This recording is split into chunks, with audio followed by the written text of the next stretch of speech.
Friends, welcome to Tamil home kitchen. இப்போ என்ன video பார்க்க போகிறோம் அப்படின்னா வெஜிடபிள் ஜெய்பூரி. ஸோ அதுக்கான இன்க்ரீடியன்ட்ஸ் தான் இதெல்லாம் வச்சுருக்கேன்.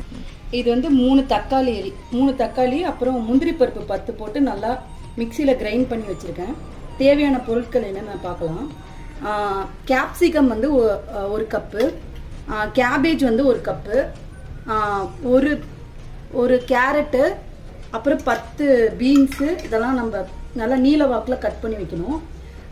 சாப் பண்ணுறதுன்னு பார்த்தீங்கன்னா நல்லா ஒரு பெரிய ஆனியன் சாப் பண்ணி வச்சுருக்கேன். அதுக்கப்புறம் பூண்டு 1 சாப் பண்ணி வச்சுருக்கேன். பூண்டு கொஞ்சம் சாப் பண்ணோம். அதுக்கப்புறமா ஜிஞ்சர் 1 இன்ச் அளவுக்கு சாப் பண்ணி வைக்கணும். அதுக்கப்புறம் 2 பச்சை மிளகா, இதையும் பொடி பொடியாக சாப் பண்ணி வச்சுருக்கேன். இது வந்து நான் கிரேட் பண்ணி வச்சுருக்கேன் ஸ்லைஸாக. இப்போ வந்து நம்ம இன்னைக்கு வெஜிடபிள் ஜெய்பூரி பார்க்க போகிறோம். இது ஒரு நார்த் இந்தியன் டிஷ்ஷு. நம்ம எப்பயாவது இது மாதிரி ஈவினிங்கில் டின்னர் மாதிரி பண்ணலாம். வாங்க நம்ம பார்க்கலாம். 2 ஸ்பூன் ஆயில் ஒரு கடாயில் விடணும். விட்டோடனே அது நல்லா ஒரு சூடானோடனே ஃபஸ்ட்டு என்ன பண்ணணும், நம்ம வெட்டி வச்ச காய்கறியெல்லாம் ஒன்று ஒன்றா எடுத்து போடணும். கேப்சிகம் 1 கப்பு, அதுக்கப்புறம் கேரட் 1 கப்பு, அதுக்கப்புறம் கேபேஜ் 1 கப்பு, அப்புறம் நான் பொடி பொடியாக கட் பண்ண வச்ச ஆனியன் எல்லாமே ஒரு கப்பு. நல்லா இதை ஃப்ரை பண்ணணும்.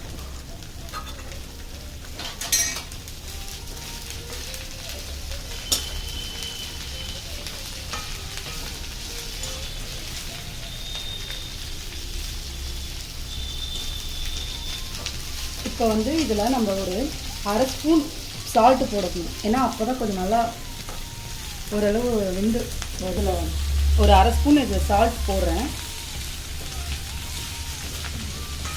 இது வந்து 4 நிமிஷம் 4லேருந்து 5 நிமிஷம் நல்லா வதக்கணும். அப்போ தான் இது வந்து, ஏன்னா பீன்ஸ் எல்லாம் அவ்வளோவா வேகாது, அதனால் ஓரளவு கொஞ்சம் டைம் கொடுக்கணும்.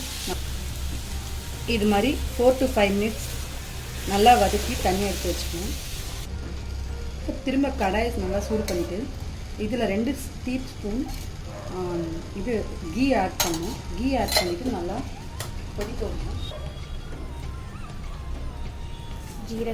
ஜீரகம் போட்டு நல்லா வதக்கணும்.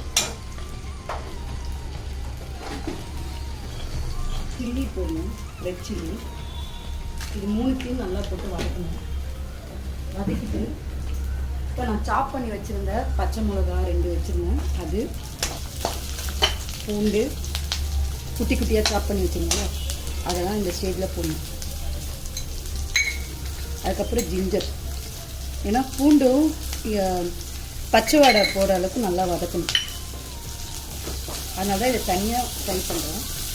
ஃப்ரை பண்ணிவிட்டு இந்த ஸ்டேஜில் நான் வந்து டொமேட்டோ இது வந்து தனியாக கிரைண்ட் பண்ணி வச்சுருந்தேன். கேஷ்யூவோட 3 கேஷ்யூக்கு டொமேட்டோக்கு ஒரு 10 கேஷ்யூ போட்டு நல்லா கிரைண்ட் பண்ணி வைக்கணும். இந்த இது வந்து நல்லா கொதிக்க விடணும். ஏன்னா இதில் நம்ம பூண்டெல்லாம் போட்டிருக்கனால பச்சை வாடை வரும். ஸோ நல்லா வேகணும். ராஸ்மெண்ட் போகிற வரைக்கும் நல்லா வேகணும்.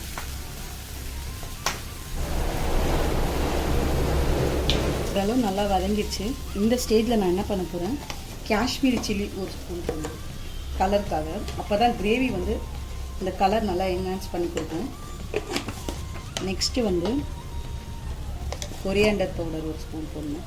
எல்லாமே ஒரு டீஸ்பூன். கொத்தமல்லி பவுடர், அதுக்கப்புறம் ஜீரா பவுடர் 1 ஸ்பூன்.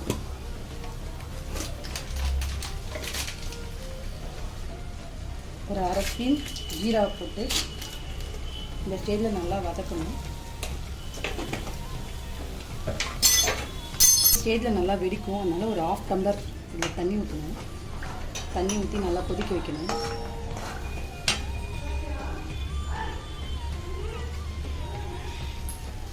நான் 2 டீஸ்பூன் கர்ட் போடுறேன். இப்போ நான் கிரைண்ட் பண்ணி வச்சுருக்க பன்னீரை நல்லா போடணும். கொஞ்சிக்கிறேன். ஏன்னா லாஸ்ட்டில் நம்ம இந்த கிரைண்ட் பண்ணதை மேலே தூக்கணும். அதனால் கொஞ்சம் தனியாக வச்சுட்டு மிச்சத்தை போடுறேன். இப்போ இந்த ஸ்டேஜில் நம்ம என்ன பண்ணணும்னா, நான் வேக வச்ச காய்கறி இருக்கு இல்லையா, அதையும் சேர்த்து போடணும். இதை வந்து நல்லா வதக்கிக்கணும். வதக்கிட்டு இந்த ஸ்டேஜில் நான் வந்து பப்பெட்ஸ் பொரிச்சு வச்சுருக்கேன். அது இல்லாதனால நான் அதை வதக்கி போடுறேன். குட்டி குட்டியாக இருக்குது. பப்பெட்ஸை வந்து இதில் நம்ம வந்து எங்கிட்ட குட்டி குட்டியாக தான் இருக்குது. உங்ககிட்ட பெருசாக இருந்தால் உடச்சி போடுங்க. எப்படியும் நம்ம உடச்சி தான் போட போகிறோம். அதனால் நல்லா இந்த பப்பெட்டோட சேர்த்து கலரணும். அப்போ நான் அரை வேக்காடுக்கு தான் உப்பு போட்டேன்.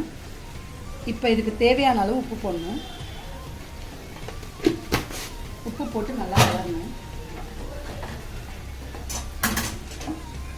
இப்போ இந்த ஸ்டேஜில் உங்ககிட்ட பட்டர் இருந்தால் நீங்கள் பட்டர் போட்டுக்கலாம். என்கிட்ட பட்டர் இல்லாதனால நான் நெய் ஆட் பண்ணிக்கிறேன். நெய் ஒரு 2 ஸ்பூன் நல்லா போட்டுக்கணும்.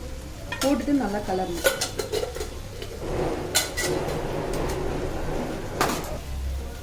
ஃபைவ் மினிட்ஸ்க்கு அப்புறம் ஆஃப் பண்ணிடுங்க.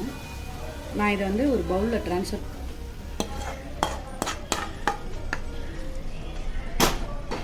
பண்ண பன்னீர் மேலே போட்டுட்டு சும்மா அப்படியே தூவிடணும்.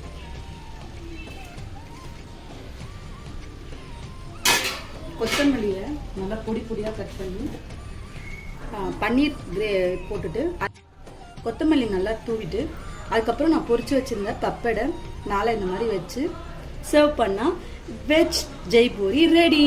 நீங்களும் இதை ட்ரை பண்ணிவிட்டு எப்படி இருக்குன்னு சொல்லுங்கள் கமெண்ட்டில்.